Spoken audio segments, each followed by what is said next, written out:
Good morning, students. This is class 8. Subject is science. Chapter number 7. The name of the chapter is cell, structure and function. Cell, cell. Cell means कोशिका. कोशिका, इसका structure, इसका स्वरूप, इसका कैसा रूप है, किस प्रकार का है, एंड फंक्शन और उसके कार्य. हम लोग सब जानते हैं सेल कोशिका. जैसे हमारा सेल आपने पहले भी पढ़ा होगा कि जो हमारा ये शरीर है वो कोशिकाओं से बना होता है. छोटी छोटी लाखों कोशिकाओं से मिलकर हमारा जो शरीर है वो बना होता है. हम लोग इसी के बारे में इस चैप्टर में पढ़ेंगे. We have already learned that all the things around us, either living or non-living. हम लोग पहले ही पढ़ चुके हैं कि हमारे आसपास लिविंग, जीवित और नॉन लिविंग, निर्जीव वस्तु हैं, रहते हैं. फर्दर वी में recall that all living organism carry out certain functions. इसके बाद हम ये जानते हैं कि जितने भी लिविंग ऑर्गेनिज्म हैं, जितने भी जीवधारी हैं, वे अब कुछ फंक्शंस में कुछ कार्य करते हैं. These functions may involve the use of the body parts as well as the various organ. और उन फंक्शंस, उन क्रियाओं को करने के लिए हमारी बॉडी के पार्ट्स यूज़ होते हैं. जो हमारा शरीर है, शरीर के जो सारे अंग हैं और हमारे बॉडी के अंदर भी जो अंग हैं वो सारे कार्य में लिप्त रहते, वो कार्य करते हैं. The organs present in the bodies of the living things are specialised to carry out special task. और ये जो ऑर्गन है, ये अंग हैं जो हमारी बॉडी में जो ये काम करते हैं, उनके हर अलग अलग अंग अलग अलग प्रकार के स्पेशल टास्क, किसी खास प्रकार के काम को करने के लिए बनाए गए हैं. In this chapter, we will learn about the basic structure unit of an organ, which is called the cell. इस चैप्टर में हम लोग पढ़ेंगे कि हम लोग चैप्टर में सेल के बारे में पढ़ेंगे. सेल माने कोशिकाएं. ये जो कोशिका है ये हमारे शरीर, जो हमारा ये शरीर है, उन कोशिकाओं के से मिलकर बना हुआ है. इसी के बारे में हम पढ़ते हैं. सेल्स में be compare to the bricks. हम लोग सेल को इस तरह से मानते हैं जैसे ब्रिक मीन्स ईंटा. ईंटा आप जानते हैं ना, ये ब्रिक से हम लोग सेल को कंपेयर, तुलना करते हैं. The bricks are the assembled to make a building. जिस प्रकार से ईंटों को जोड़कर एक बिल्डिंग बनती है, यानी कि पूरी बिल्डिंग में एक एक ईंटे को जोड़कर बनाया जाता है, सिमिलरली उसी प्रकार cells are assembled to make the body of every organism. इसी प्रकार से जितने भी जीवधारी है, प्रत्येक जीवधारी में सेल को असेंबल करके मतलब मिलाकर, सारे सेल को इकट्ठे करके मिलाकर एक किसी भी जीवधारी का शरीर का गठन होता है. Cells are known as the building blocks of the life. कोशिकाओं को हम लोगों के जीवन का बिल्डिंग ब्लॉक्स कहा जाता है. ये ब्लॉक छोटे छोटे जैसे ईंटा होता है, मिलकर बना होता है, उसी प्रकार से ये हमारा जो सेल है हमारे जीवन के छोटे छोटे ब्लॉक से मिलकर बना हुआ है. दे आर माइन्यूट, वो बहुत अति सूक्ष्म होते हैं. And can be observe only with the help of a microscope. और सिर्फ ये माइक्रोस्कोप के सहारे ही देखे जा सकते हैं. ये इतने सूक्ष्म होते हैं, माइन्यूट बने अति सूक्ष्म होते हैं कि हम लोग उन्हें खुली आंखों से, नंगी आंखों से नहीं देख सकते. Think and answer. Can you name some body part or organs present in the plant और animal that carry out the specific functions. जैसे देखिए हिंट में है, root perform the function of an anchorage और एब्सॉर्प्शन.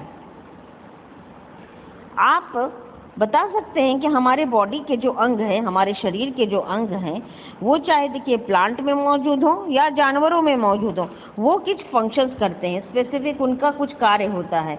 तो आप क्या बता सकते हैं कि प्लांट में कौन कौन से वो अंग हैं और एनिमल के कौन से अंग हैं जो कुछ भी कार्य करते हैं. Discovery of the cell. Cell के डिस्कवरी मतलब खोज. सेल कोशिका की खोज कैसे हुई, किसने की? Robert Hooke was the first to observe the cells under the crude microscope in 1665. ये 1665 ईस्वी में रॉबर्ट हुक नाम के एक साइंटिस्ट थे। उन्होंने सबसे पहले ऑब्जर्व मैंने देखा, सेल को देखा, कोशिकाओं को देखा। कैसे देखा? Under his crude microscope. Crude का मतलब जो बहुत ही उन्नत नहीं था, वो उनका अपना एक माइक्रोस्कोप था, उसकी सहायता से देखा। He cut slices of the cork and placed them under his newly made microscope. उसके बाद उन्होंने नया एक माइक्रोस्कोप बनाया। नया माइक्रोस्कोप बनाने के बाद कॉर्क होता है, कॉर्क मतलब ढक्कन होता है लकड़ी का जैसे, और प्लेस्ड अंडर द, और उसको अपने माइक्रोस्कोप के नीचे रख दिया देखने के लिए कि इसमें क्या है। He found that it was made up of the many small boxes like a structure. उन्होंने जब इसको माइक्रोस्कोप से देखा तो उन्हें लगा कि ये कॉर्क जो है बहुत छोटे छोटे स्मॉल बॉक्सेस हैं, बहुत छोटे छोटे बॉक्सेस की तरह इसके स्ट्रक्चर है, स्वरूप है, उससे मिलकर बना हुआ है। These boxes are separated from each other by a partition. और ये जो बॉक्स उन्होंने देखा, ये बॉक्स छोटे छोटे पार्टीशन माने अलग किए गए हैं, सेपरेटेड अलग किए गए हैं पार्टीशन के से। He called these boxes cell. उन्होंने ये छोटे छोटे बॉक्सेस को सेल का नाम दिया, यानी कि कोशिकाओं का नाम दिया। What Hooke actually observed were dead cells in the cork. और जो रॉबर्ट हुक ने जो देखा, उन्होंने जो सेल देखा वो एक्चुअली डेड सेल था, मृत कोशिकाएं थी। They gave appearance of the honey comb. और ये जो सेल था वो कैसा दिख रहा था? हनी कॉम्ब की तरह, जैसे मधुमक्खी का छत्ता दिखता है, छोटे छोटे उसमें चेम्बर रहते हैं, छोटे छोटे उसमें बॉक्सेस की तरह बने होते हैं। बिल्कुल उन रॉबर्ट हुक को भी वो डेड सेल्स से, मृत कोशिकाओं का जाल दिखा, जिसे वो हनी कॉम्ब के रूप में वो दिख रहा था। Even 150 years after the Robert Hooke's discovery, not much was known about the cell. 150 साल बाद रॉबर्ट हुक ने जो उन्होंने खोज किया, उसके 150 साल के बाद भी बहुत कुछ नहीं जाना जा पाया सेल के बारे में, कोशिकाओं के बारे में बहुत लोग नहीं जान पाए। Until improved microscope with the high magnifications were made. जब तक कि बहुत बढ़िया माइक्रोस्कोप, बहुत उन्नत तरह का डेवलप माइक्रोस्कोप नहीं खोज हो पाई उस माइक्रोस्कोप की, तब तक कोई भी सेल्स या कोशिकाओं के बारे में बहुत कुछ नहीं जान पाया। Today they are so powerful. आजकल तो माइक्रोस्कोप बहुत ही अच्छे हो गए, बहुत उन्नत हो गए हैं। That we can even see an object as small as the 1000th of the millimetre. और आजकल के माइक्रोस्कोप इतने उन्नत हैं, इतने डेवलप हो गए हैं कि हम लोग कोई भी ऑब्जेक्ट, कोई भी वस्तु जो मिलीमीटर के 1000वां हिस्सा के बराबर भी हो, इतने छोटे भी हो, वो भी हम लोग देख सकते हैं। सो now even the smallest detail of the cells can be studied under the advanced microscope. इसलिए हम लोग कह सकते हैं कि सेल जो कोशिकाएं हैं, उसकी छोटी से छोटी डिटेल, छोटी से छोटी भी जानकारी हम लोगों को मिल सकती है। हम लोग उसको पढ़ के, उसको स्टडी करके हम लोग जान सकते हैं। तो कैसे पढ़ेंगे? एडवांस माइक्रोस्कोप के द्वारा। जो एडवांस माइक्रोस्कोप है, उससे जब हम लोग सेल का परीक्षण करते हैं, सेल के बारे में स्टडी करते हैं, तो एक छोटी से छोटी डिटेल भी उसके बारे में हम लोग को वर्णन प्राप्त होता है। Antonie Philips van Leeuwenhoek is considered to be the first microbiologist. Antonie Philip von Leeuwenhoek जो थे, उनको पहला माइक्रोबायोलॉजिस्ट कहा जाता है, माना जाता है। He is best known for his work on the improvement of the microscope, क्योंकि उन्होंने माइक्रोस्कोप को इम्प्रूव करने में, उनका सुधार करने में, उसको उन्नत और डेवलप बनाने में उन्होंने बहुत सारा कार्य किया। सेल थ्योरी, सेल के तथ्य को हम लोग जानेंगे, सेल के बारे में हम लोग जानेंगे, कोशिकाओं के बारे में, कोशिकाएं क्या हैं।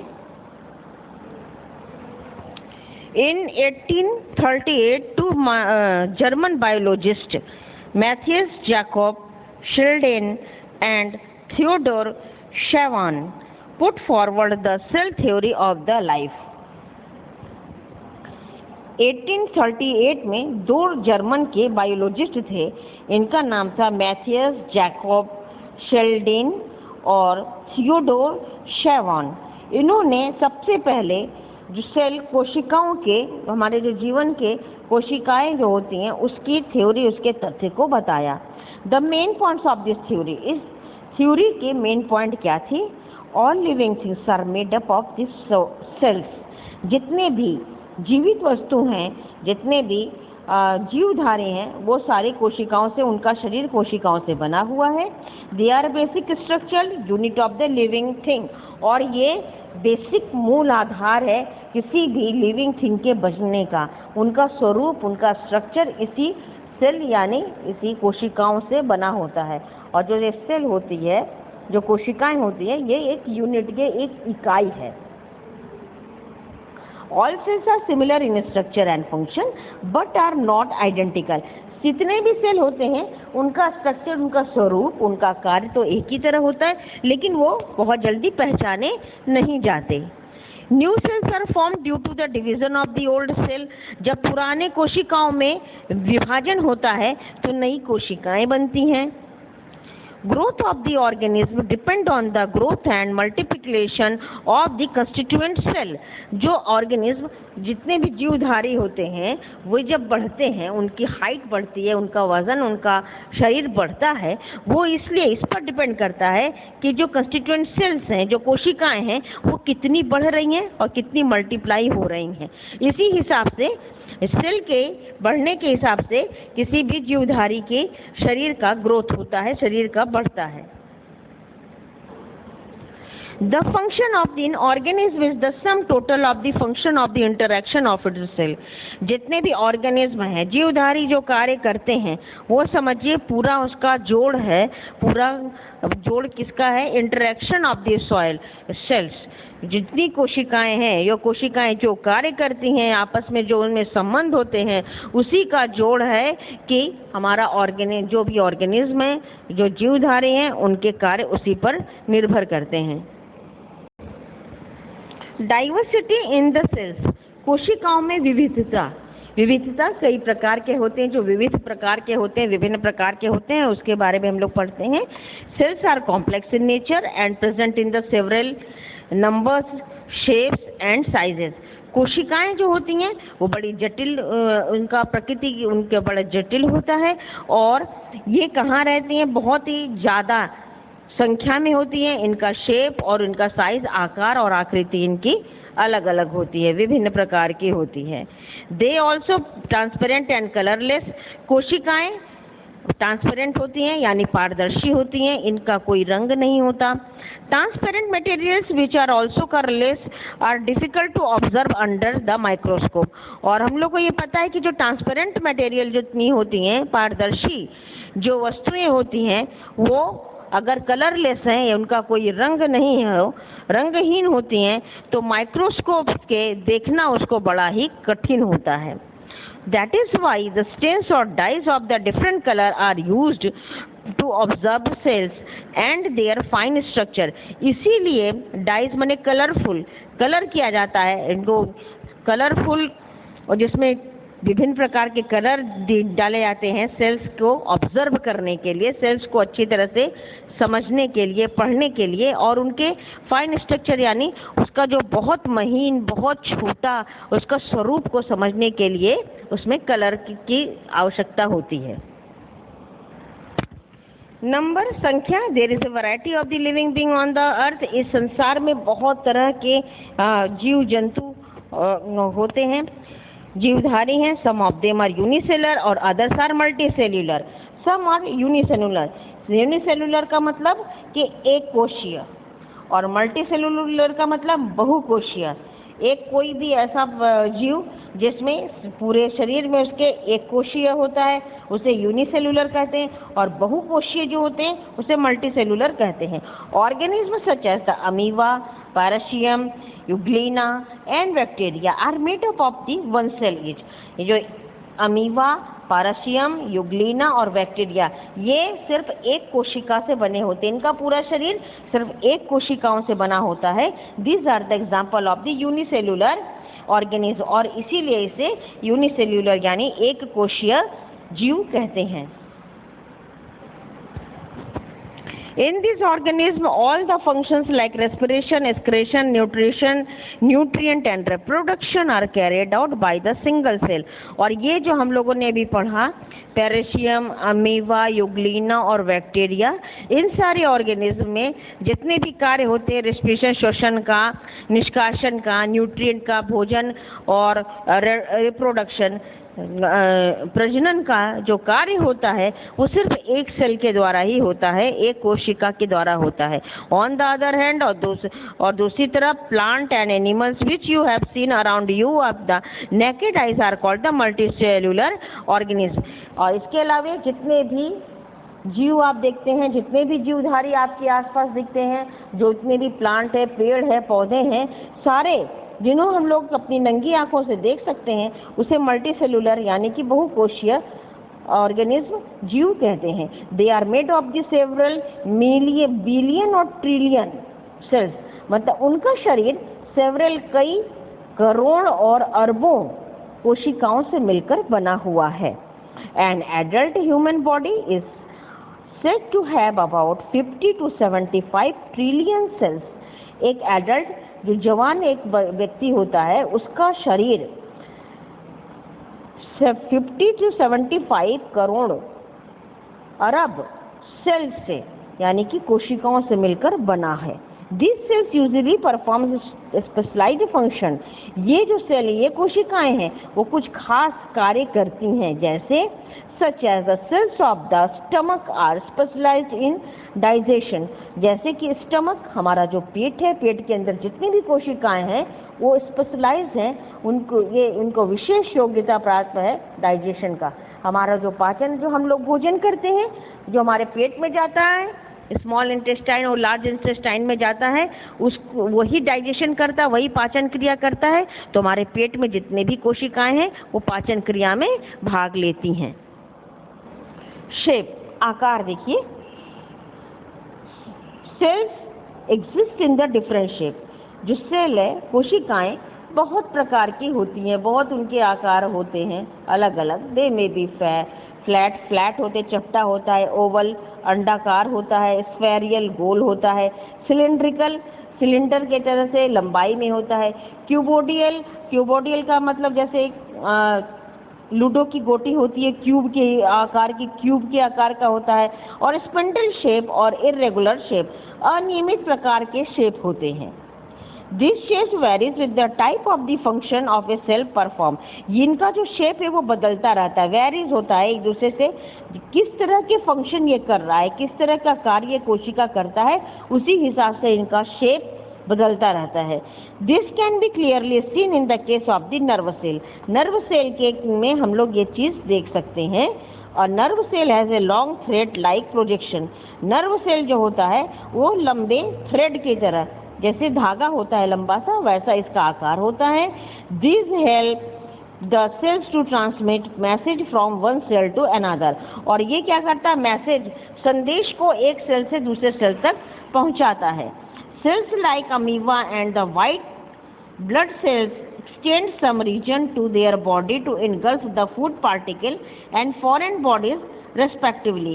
जो अमीबा होता है और वाइट ब्लड सेल्स होता है, WBC हम लोग कहते हैं, वाइट ब्लड सेल्स, ये कुछ क्षेत्र तक ये फैला रहता है. Their body to engulf food, और इनका जो बॉडी होता है वो भोजन को इनगल्फ यानी निगल जाता है. Thus their shape keeps on changing. इस प्रकार से इनका शेप, इनका आकार बदलता रहता है. Plant cells too vary in the shape.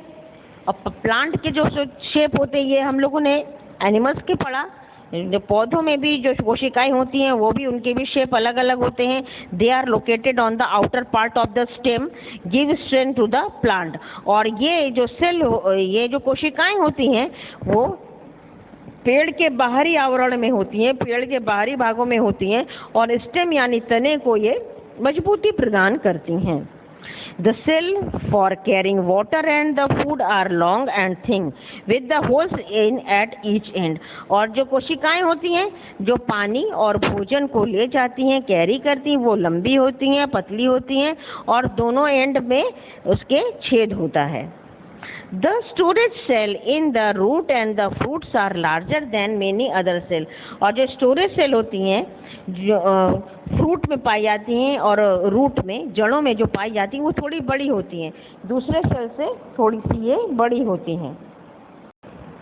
देखिए हम लोगों ने जो अभी आकार बताया, शेप बताया कैसे हैं, ये नर्व सेल है। देखिए मल्टी सेलुलर है, इसमें कई सेल होते हैं, ब्रांच्ड है, इसमें कई टहनियाँ ऐसे करके निकले हुई हैं। दूसरा भी मल्टी सेलुलर है, ये मसल सेल है, जो पेशीय कोशिकाएं हैं, लॉन्ग और सिलिंड्रिकल है, लंबी लंबी सिलेंडर के आकार की होती हैं। तीसरा अमीबा है, ये यूनिसेलुलर है, एक कोशीय जीव है अमीबा, और इरेगुलर है, अनियमित साइज का शेप। Next it is size. The size of the cell in the living organism may be as small as the millionth of the meter, may be as large as the few centimeters. कोशिकाओं का जो आकार होता है, जितना उसका नाप जैसे होता है, जितने भी लिविंग ऑर्गेनिज्म हैं, जितने भी जीवधारी हैं, वो बहुत छोटे होते हैं। मिलियंथ ऑफ द मीटर, एक मीटर के कितने लाखवां हिस्सा, may be as large as few centimetre, तो छोटे बहुत ही, मतलब जो बहुत बड़ा होगा वो फ्यू सेंटीमीटर, कुछ सेंटीमीटर का होगा। स्मॉलेस्ट सेल आर बैक्टीरिया, जो सबसे छोटे सेल होते हैं वो बैक्टीरिया होता है, विच जनरली रेंज, जिसका रेंज कितना है, साइज 0.1 से 0.5 माइक्रोमीटर, माइक्रोमीटर बहुत छोटा होता है। The egg of the ostrich, ostrich मतलब वो शुतुरमुर्ग का अंडा होता है, जिसको हम लोग कहते हैं सबसे बड़ा अंडा, 170 mm डायमीटर का होता है। It is the largest known cell, ये सबसे बड़ा सेल माना जाता है। Also called the macroscopic cell, इसको मैक्रोस्कोपिक सेल कहते हैं। Nerve cell is the biggest cell in the human body, मनुष्य के शरीर में पाए जाने वाला नर्व सेल जो है सबसे बड़ा सेल है। Size of the cell depend on the function perform, किसी भी जीवधारी में जो कोशिकाएं होती हैं उसका साइज, उसका जो आकार है या उसका नाप, उस पर डिपेंड करता है कि वो किस प्रकार का कार्य कर रहा है। अब इसमें देखिए सिंगल सेल है, एग है, अंडा है, सिंगल सेल, इसमें ये येलो पोर्शन जो है वो योक कहलाता है, और जो व्हाइट पोर्शन है उसको कहते हैं albumin. What you learn, right, true and false. What you have learn or know about the cells, you have to do the true false by yourself. Irrespective of the different shapes and the sizes, each cell has a definite structure. विभिन्न प्रकार के जो आकार और आकृतियां होती हैं, इसके अलावा हर कोशिका के अपना एक स्वरूप होता है, एक निश्चित स्वरूप होता है।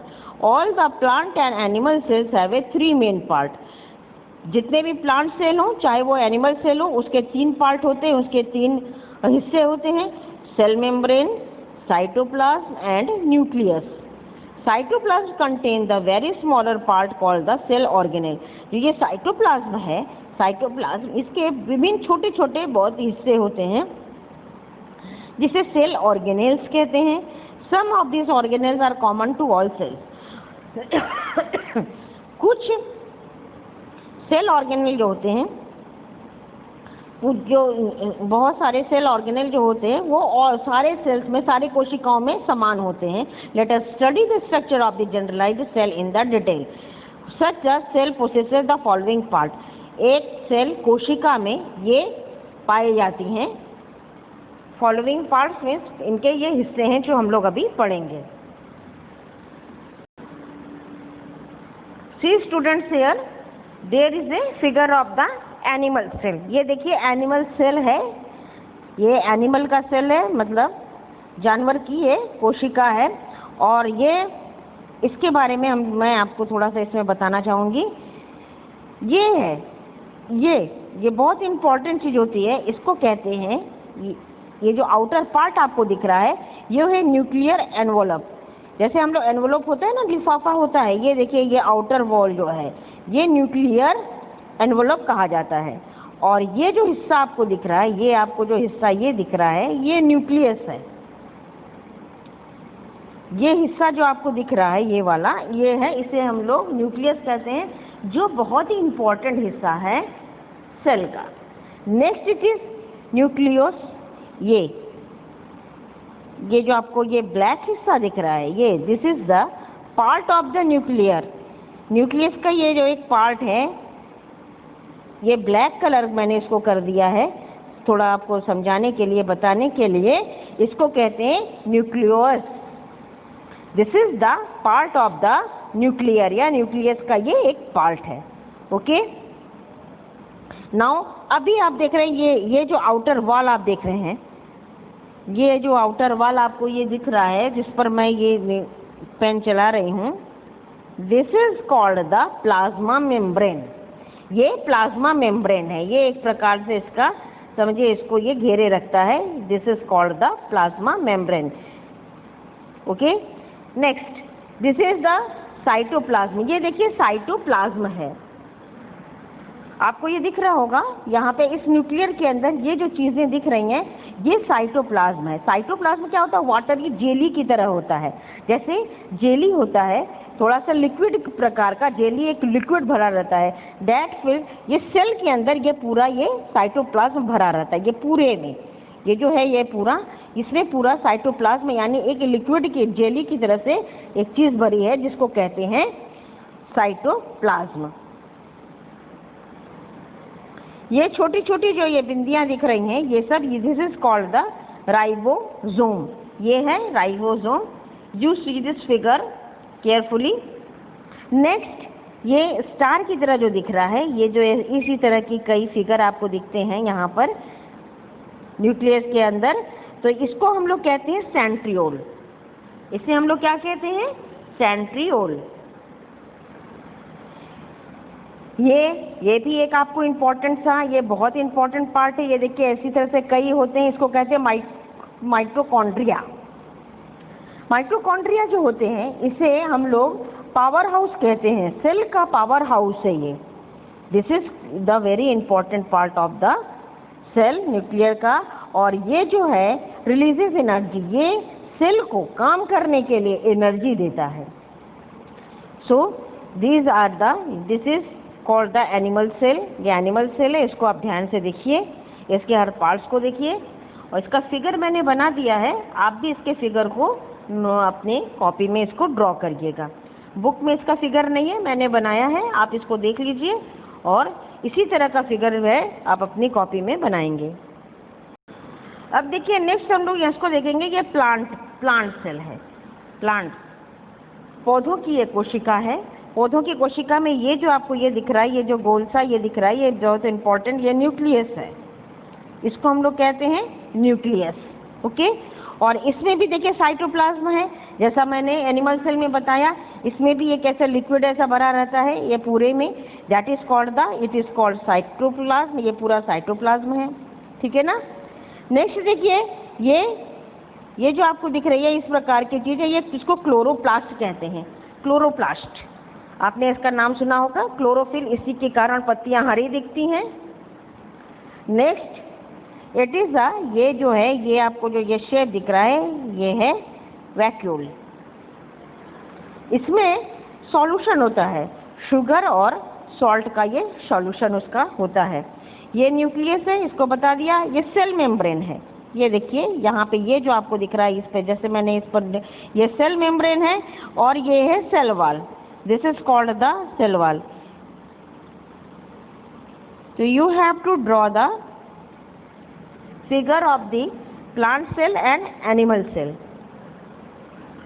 अभी मैंने आप लोगों को जो फिगर दिखाया है, अभी जो ड्रॉ किया था ये डायग्राम सेल का, जिसमें एनिमल सेल भी मैंने आपको दिखाया और प्लांट सेल भी दिखाया। Okay, you have to draw it. अब इसके में जो सारे पार्ट्स थे हम लोग उसके बारे में पढ़ते हैं। Cell membrane, this is also called the plasma membrane. Cell membrane मैंने आपको दिखाया था, इसे हम लोग प्लाज्मा मेम्ब्रेन भी कहते हैं। In an animal cell it is outermost layer, whereas in the plant cell it is protected by the cell wall. Animal cell में सेल मेम्ब्रेन जो है सबसे आउटर मोस्ट होता है, सबसे बाहर का लेयर होता है, और अगर प्लांट सेल की बात करें तो ये सेल वॉल के द्वारा प्रोटेक्टेड होता है, सुरक्षा प्रदान किया जाता है। It is A permeable and allows water. It is permeable, allows water, mineral and some other necessary substances to pass through. Permeable माने जहाँ से प्रवेश किया जा सके।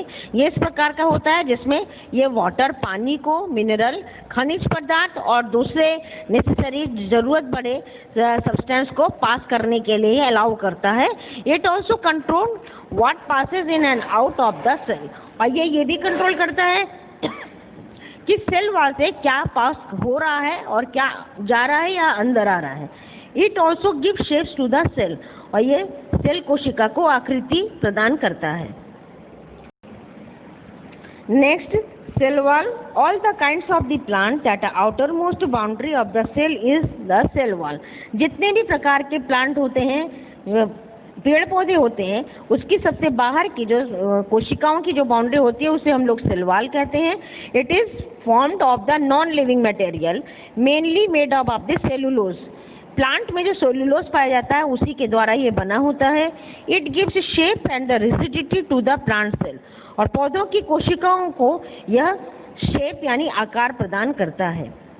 It is the cell wall. ये सेल वॉल है that enables the stem of the plant to stand erect. Cell wall के द्वारा ही प्लांट जो पौधे हैं वो सीधे खड़े रहते हैं, इरेक्ट सीधे खड़े रहते हैं। This cell wall is absent in the animal cells. और अगर हम लोग एनिमल सेल यानी कि जानवरों की बात करें तो उसमें प्लांट सेल, ये एनिमल सेल में ये सेल वॉल नहीं होता है। Next is cytoplasm. It is the transparent jelly-like substance present inside the cell of the plant and animal. Plant और एनिमल में अभी मैंने आपको फिगर में दिखाया।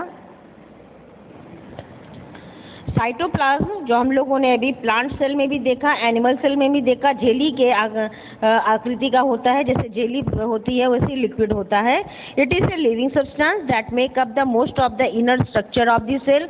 यह लिविंग चीज है और ये जो inner structure of the cell कोशिका के अंदर के गठन करता है। पूरा कोशिका जो है वो साइटोप्लाज्म में भरी होती है। This substance are called the cell organelles. इसे सेल ऑर्गेनेल कहते हैं। The cell organelles include, cell organelle में क्या क्या होता है देखिए, mitochondria, ribosome, plastid, Golgi bodies and others, और अन्य चीजें भी होती हैं। Each cell organelle has a specific function in the structure of the cell. और इस कोशिका के गठन में, कोशिका को बनाने में सारे सेल ऑर्गेनेल का अपना अपना कार्य है। नेक्स्ट आया न्यूक्लियस। न्यूक्लियस सबसे ज़रूरी होता है। It is the most important part of the cell.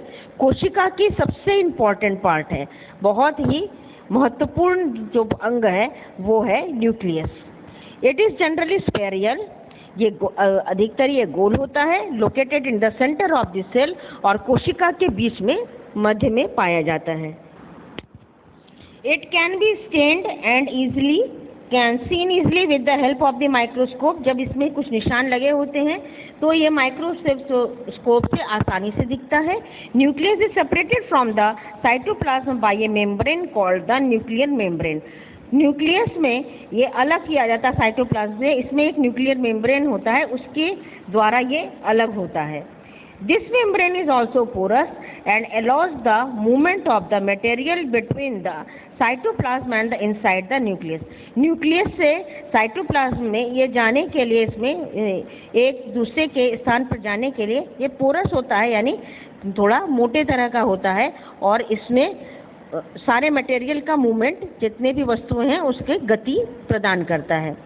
With the microscope of a higher magnification we can see the spherical structure present inside the nucleus called the न्यूक्लियोस।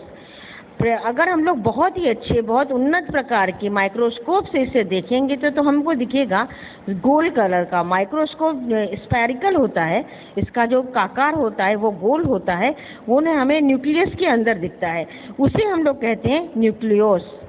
It plays an important role in the protein synthesis. Protein को बनाने में इसका बहुत महत्वपूर्ण role है। It also has number of the thread like structure called the chromatin. और इसमें thread like जैसे धागा होता है, धागे की तरह का इसका स्वरूप होता है, जिसे क्रोमैटिन कहते हैं। During the cell division chromatin condenses into the thick cord like structure called the chromosome. अब जब सेल डिवीजन होता है, सेल का कोशिकाओं का विभाजन होता है, तो ये जो क्रोमैटिन है वो जम जाता है, थिक मोटे से धागे में बदल जाता है, जिसे हम लोग क्रोमोसोम्स कहते हैं। Chromosome contain the genetic information in the form of the DNA, और क्रोमोसोम बहुत ही ज़रूरी होता है डीएनए के बनाने में। The heredity units of the chromosome are called the genes. Heredity जैसे पिता का गुण जो है, पिता के जितने भी लक्षण होते हैं वो बेटे में आते हैं, वही उसे हम लोग कहते हैं जीन्स, हेरिडिटी होती है। They are responsible for the transmission of the character from the parents to the offspring, और ये जो जीन्स है, इन्हीं के द्वारा ही माता पिता के जितने भी गुण होते हैं वे अपने उनके बच्चों में आ जाते हैं। वो सारे लक्षण जो हैं वो बच्चों में भी दिखाई देते हैं इसी जीन्स की वजह से। इसीलिए हम लोग कहते हैं कि अच्छी जीन्स का होता है तो वो बच्चे भी उसी प्रकार से अच्छी जीन्स के उनके पैदा होते हैं। It is on the account of these genes that a child resembles its parent, और यही जीन्स की ही वजह से एक बच्चा अपने माता पिता को की तरह दिखता है। Next, eukaryote and prokaryote cells. Based on the type of the nucleus, a cell can be eukaryote और prokaryote। टाइप किस प्रकार का न्यूक्लियस है, केंद्र जो होता है वो किस प्रकार का है, उसी के ही आधार पर यूकैरियोट और प्रोकैरियोट बनते हैं या होते हैं। The cells which have a well defined nuclear membrane are called the eukaryote cells. जिस भी कोशिकाओं का बहुत ही अच्छी तरह से उसका न्यूक्लियर मेम्ब्रेन जिसका जितना अच्छा होता है उसे हम लोग कहते हैं eukaryote cells. All the organisms apart from the bacteria, blue, green algae and viruses are the eukaryote। जितने भी ऑर्गेनिज्म हैं, जितने भी जीवधारी हैं, उनमें से अगर हम लोग बैक्टीरिया, ब्लू और ग्रीन एल्गी को और वायरसेस को हम लोग अगर हटा दें, इनको छोड़ दें, तो जितने भी जीवधारी हैं वो सारे यूकैरियोट हैं। On the other hand, दूसरी तरफ the prokaryote cells does not have a nuclear membrane। Prokaryote के न्यूक्लियर मेम्ब्रेन नहीं होता है अराउंड द न्यूक्लियस, न्यूक्लियस के केंद्रक के चारों तरफ। In this case nucleus is referred as a nucleoid. इनमें न्यूक्लियस को न्यूक्लियोइड के रूप में जाना जाता है। Bacteria and the mycoplasm are the example of the prokaryote cells, जिसमें बैक्टीरिया हैं और माइकोप्लाज्म्स हैं, इन्हें हम लोग प्रोकैरियोट के नाम से जानते हैं। What do you learn? अभी आपने क्या सीखा? जो भी आपने अभी लेसन पढ़ा है उसके हिसाब से आपको इसमें आंसर देना है। Which is the largest known single cell कौन से हैं? Which is the why is the cell membrane important? Cell membrane क्यों इम्पॉर्टेंट है? सारे के आंसर वन लाइन में आपको लिखना है। Next, cell organelle. Cell organelle के बारे में हम लोग पढ़ेंगे। Inside the cell there are several small structures called cell organelles that perform the specific functions. Cell के अंदर, कोशिका के अंदर बहुत छोटे छोटे सेल स्वरूप होते हैं जिन्हें हम लोग ऑर्गेनेल्स कहते हैं और उनका एक अपना कार्य होता है। Plant and animal cells have many cell organelles in common.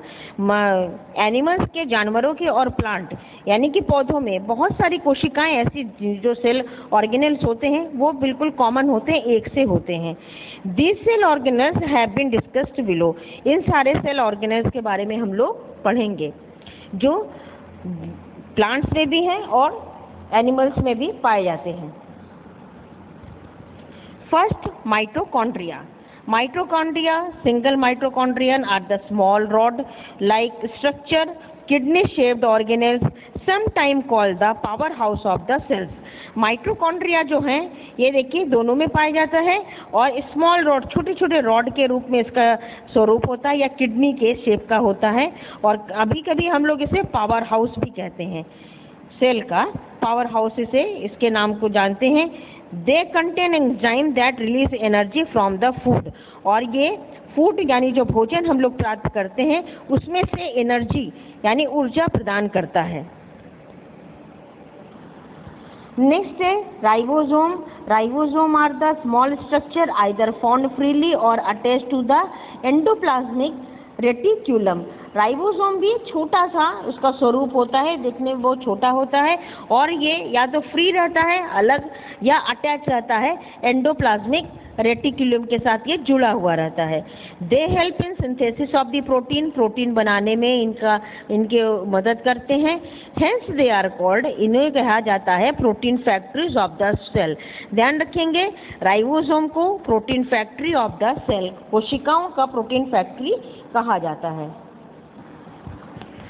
Next it is plastids. Plastids are the specialised body found in the plant cell. Plant cell में पाया जाने वाला ये प्लास्टिड होता है।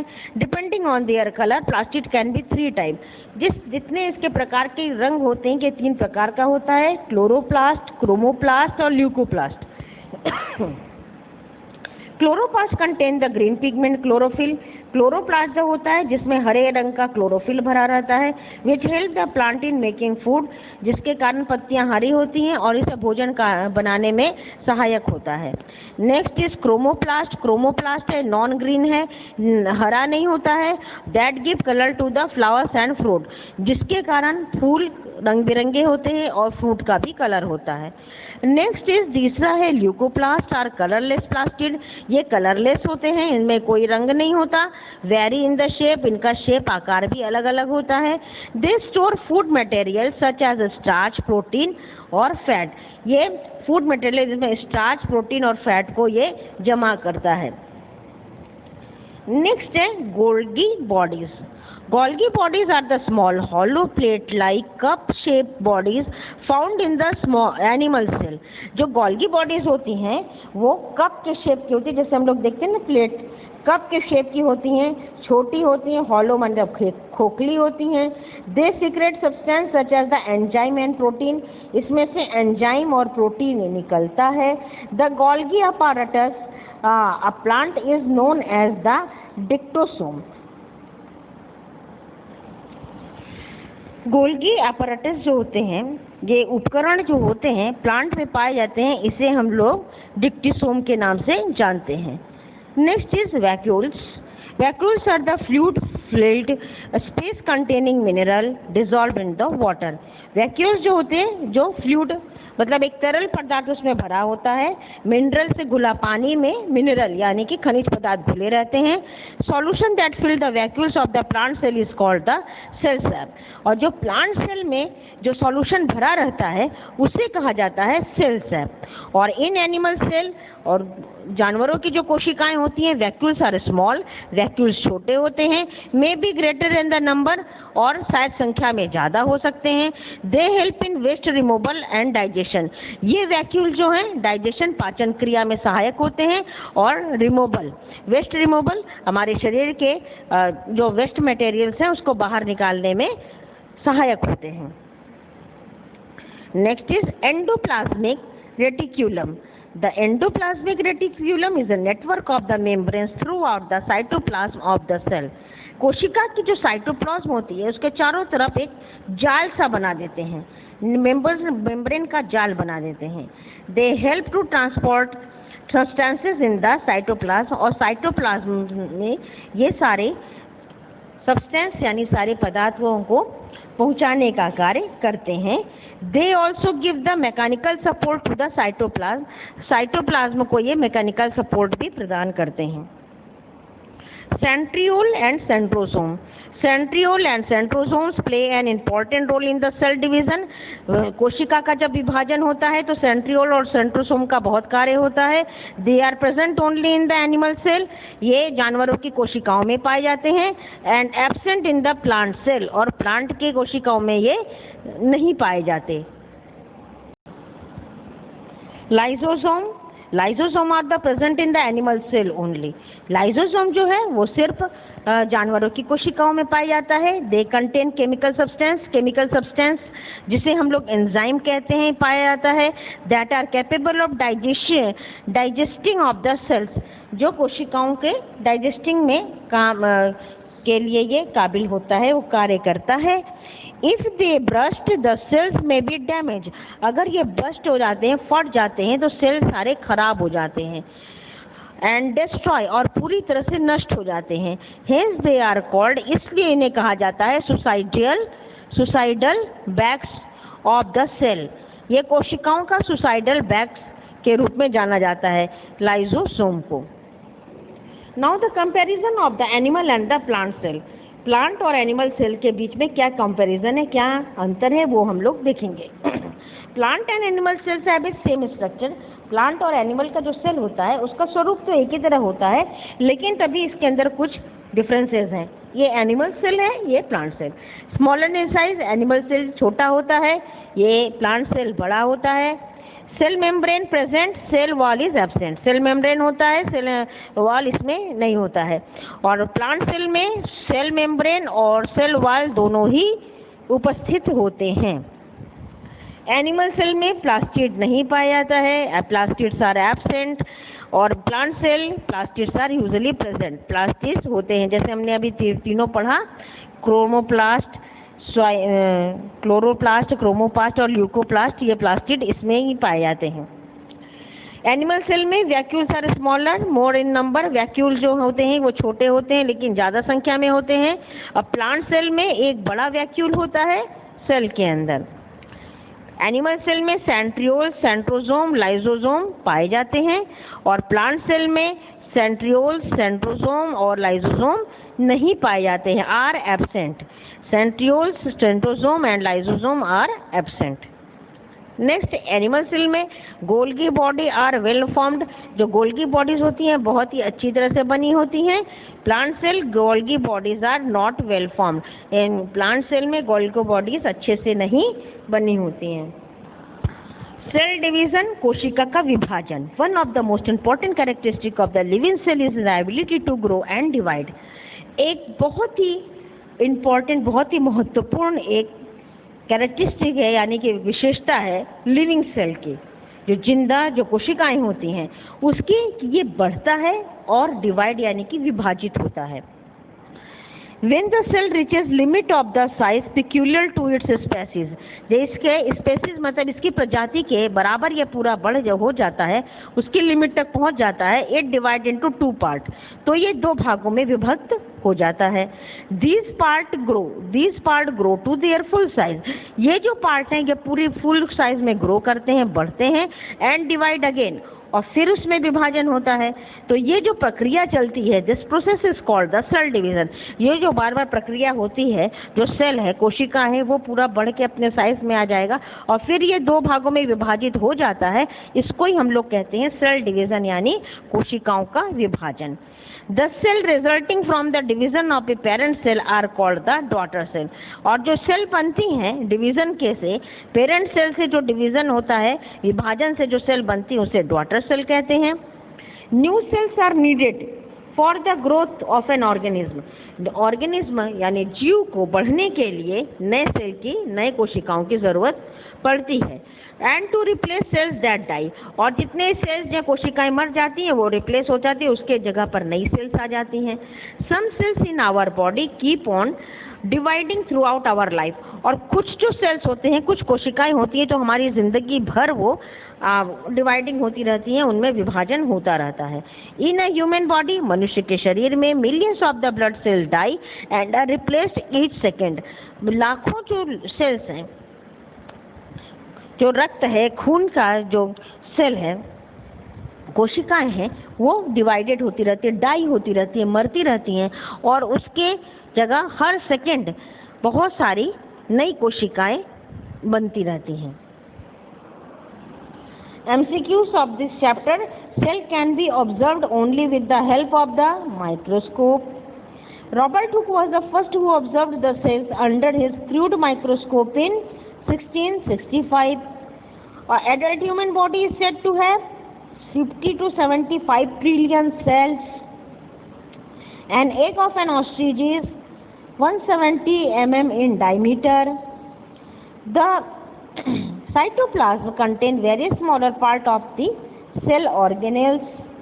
Chromosome contain the genetic formation in the form of the DNA. The endoplasmic reticulum help in transport substance in the cytoplasm. Next it is the fill in the blanks. Cells also are transparent and colorless. The storage cell in the root and the fruit are larger than many other cells. The nerve cell is bigger cell in the human body. The cytoplasm contains the various smaller parts called the cell organelle. The heredity units of the chromosomes are the genes. Bacteria and the mycoplasm are the examples of the prokaryotic cells. The Golgi apparatus in the plant is known as the dictosome. Match: mitochondria, powerhouse of the cell; lysosome, suicidal bags of the cell; ribosome, protein factory of the cell; chloroplast, contain green pigment chlorophyll; vacuoles, help in the waste removal and digestion; Golgi bodies, cup-shaped bodies found in the animal cell; daughter cell, the cell resulting from the division of the parent cell. Now there is a true-false. Cells are very minute, observed only with the help of the microscope. True. Cells are complex in the nature and present in several numbers, shapes and sizes. True. Egg of an ostrich is the largest known cell and is also called the macroscopic cell. True. Protoplasm contains the various smaller parts called cell organelles. False. It is not protoplasm. There is cytoplasm. Prokaryotic cell does not have a nuclear membrane around the cell nucleus. That is true. Centriole and the centrosome play an important role in the cell division. True. In the human body, millions of the blood cells die and replace each minute. False. That is not each minute, it is each second. Now there is a question answer. At first the questions answer in the brief. Define the term cell. Basic structural unit of an organ is called cell. Cells are in very minute and can be observed only with the help of the microscope. They can be complex in the nature and transparent and colorless. Next, what is the function of a cell membrane? Cell membrane is the outer boundary of a cell. It allows the water and minerals and some other substances to pass through. It gives a shape to the cell. Next, what is the function of a chromosome? Chromosomes contain the genetic information in the form of the DNA. The heredity unit of the chromosomes are genes. They are responsible for the transmission of the character from parents to the offspring. Differentiate between the unicellular and multicellular organisms. Organisms such as the amoeba, paracium, aegulina and bacteria are made up of the one cell each. These are the unicellular organisms. In these organisms, the respiration, excretion, nutrients and the reproduction are carried out by the single cell. Plants and animals which we see with the naked eyes are multicellular organisms. They are made up of the several billion and trillion cells. What is the function of the endoplasmic reticulum? Ribosomes are attached to the endoplasmic reticulum. They help in synthesis of the protein. What is the function of the nuclear membrane? Nuclear is separated. What is the function of the nuclear membrane? Nucleus is separated from the cytoplasm by a membrane called the nuclear membrane. It allows the movement of the materials between the cytoplasm and inside the nucleus. What are plastids? Why are they important to the plant cell? Plastids are the specialized body found in the plant cells. Plastid store the food materials such as the starch, protein and fat. What is meant by the term cell division? A living cell has the ability to grow and divide. When a cell reaches limit of the size peculiar to its species, it divides into two parts. These parts grow to their full size and divide again. This process is called cell division. Now there is a question answer in detail. What are the main points of the cell theory of the life? Main points of the cell theory of the life are: all living things are made up of the cells. All cells are similar to the structure and function. Growth of the organism depends on the growth of its constituent cells. New cells are formed due to the division of the old cells. Describe briefly the discovery of the cells. Robert Hooke discovered the cell in 1665. He found that it was made up of the many small box-like structure.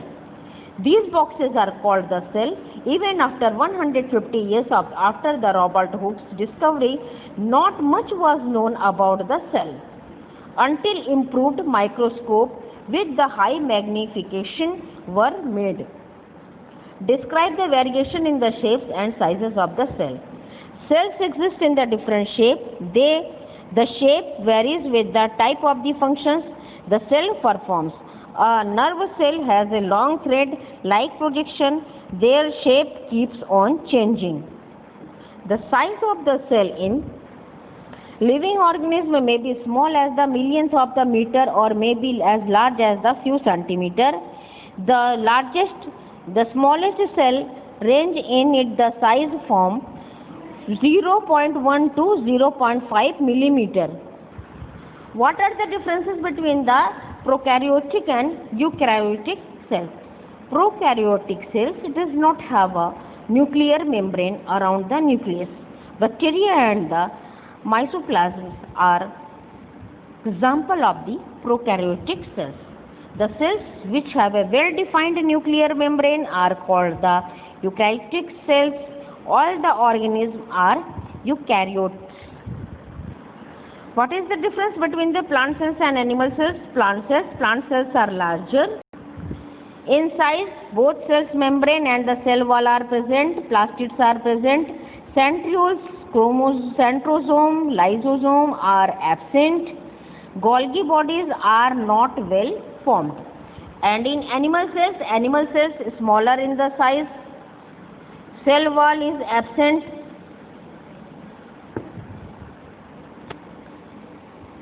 Plastids are absent. Centrioles, centrosome and lysosomes are present. Golgi bodies are well formed. What is the cell organelle? Explain any two organelle present in an animal cell. The cytoplasm contains the various smaller parts called the cell organelles. First, cell membrane. This is also called the plasma membrane. It is animal cell and it is outermost layer. Next, this is nucleus.